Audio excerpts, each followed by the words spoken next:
नमस्कार, जी उत्तर प्रदेश उत्तराखंड देख रहे हैं आप, आपके साथ मैं हूं परिधि जोशी। अयोध्या के मिल्कीपुर में आज उपचुनाव सुबह 7 बजे से शुरू होगी वोटिंग। बीजेपी से चंद्रभान पासवान मैदान में और सपा से अजित प्रसाद चुनावी मैदान में है। सुरक्षा के पुख्ता इंतजाम है। शाम 5 बजे तक मतदान खत्म होने के साथ ही भारतीय जनता पार्टी और समाजवादी पार्टी समेत 10 उम्मीदवारों के भाग्य ईवीएम में कैद हो जाएंगे। मतगणना 8 फरवरी को होगी। विधानसभा क्षेत्र को 4 जोन में बांटकर सुपर जोनल, जोनल और सेक्टर मजिस्ट्रेट तैनात कर दिए गए हैं।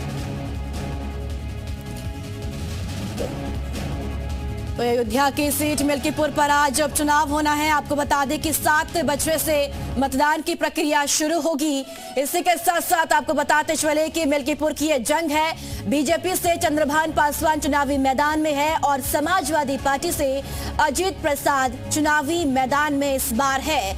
इसी के साथ आपको बताते चले कि इस बार का यह मुकाबला बेहद दिलचस्प है और सीधा सीधा मुकाबला समाजवादी पार्टी और बीजेपी के बीच यहां पर देखने को मिल रहा है।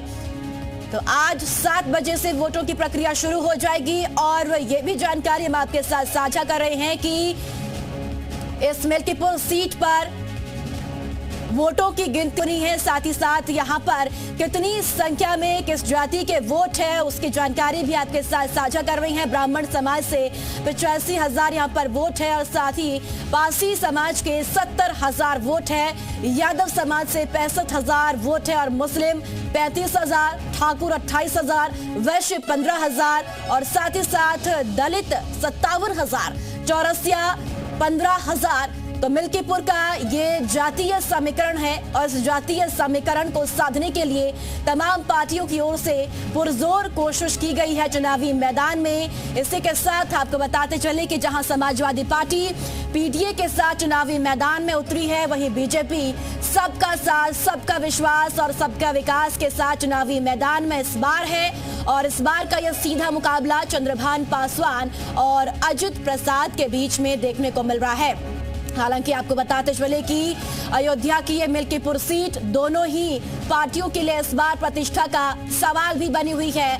मिल्कीपुर में अहम फैक्टर कौन है? महिला वोट यहाँ पर अहम फैक्टर माना जा रहा है और साथ ही साथ दलित वोटर भी यहाँ पर अहम फैक्टर है और ब्राह्मण वोट को भी यहाँ पर अहम फैक्टर माना जा रहा है। इसलिए समाजवादी पार्टी की ओर से भी तमाम ब्राह्मण नेताओं को चुनावी मैदान में प्रचार प्रसार के लिए उतारा गया।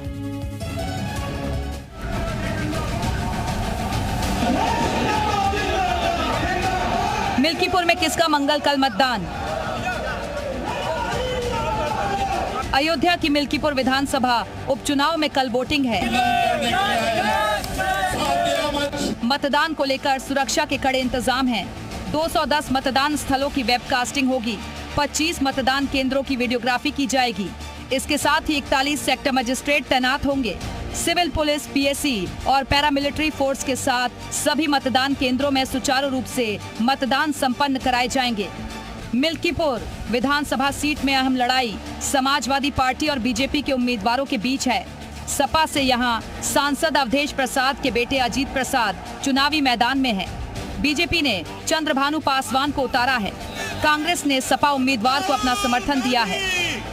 हालांकि आजाद समाज पार्टी ने सपा के बागी सूरज चौधरी को मैदान में उतारकर मुकाबला त्रिकोणीय बनाने की कोशिश की है। मिल्कीपुर विधानसभा चुनाव में 3,70,829 मतदाता हैं। ये सभी मतदाता 10 प्रत्याशियों के भाग्य का फैसला करेंगे। मिल्कीपुर की महाभारत में अब सिर्फ एक रात का फासला है और सुबह फैसला होना है। लेकिन अखिलेश यादव ने वोटिंग से पहले चुनाव मैनेज करने के आरोप लगा दिए। देखिए, मिल्कीपुर चुनाव में कोई नई बेईमानी करेगी बीजेपी। मिल्कीपुर की जनता मिलकर के जिताना चाहती है। भारतीय जनता पार्टी हर बार कोई नया तरीका बेईमानी का निकालते हैं।